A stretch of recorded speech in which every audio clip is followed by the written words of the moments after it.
there are several issues that we have been pursuing in our research. One that is very important to me is sleep.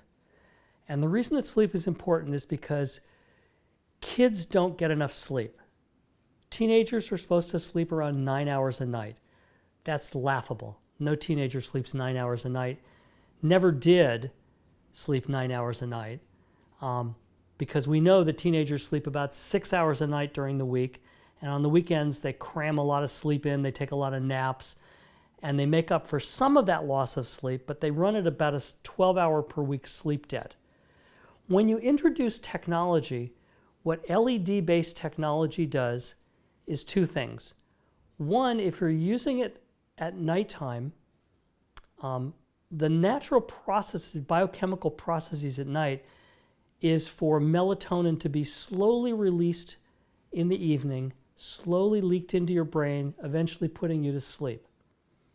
The LEDs run primarily in the blue area of the light spectrum, and blue light stimulates the adrenal gland to produce cortisol. Cortisol does two things.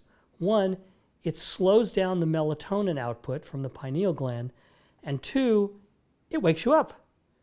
So you kind of get a double whammy.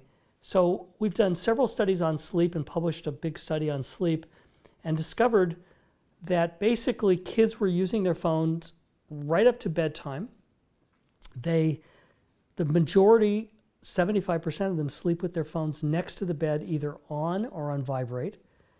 And half of those get up one or more times at night to do something other than checking the time. And usually what they're doing is checking their email, they're checking their social media, they're doing things that are going to then destroy their sleep.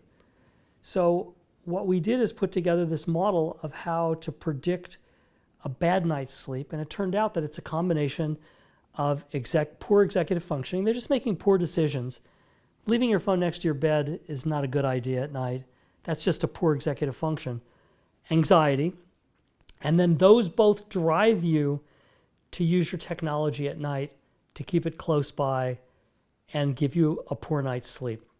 The National Sleep Foundation says that you should remove all LED-based technology from your bedroom area at least an hour before sleep time. Mayo Clinic says you can use it in the last hour before sleep time, but you need to hold it about 14 inches away and dim the brightness, which is very uncomfortable to do. And so basically it's the same thing. An hour before sleep, don't use your technology.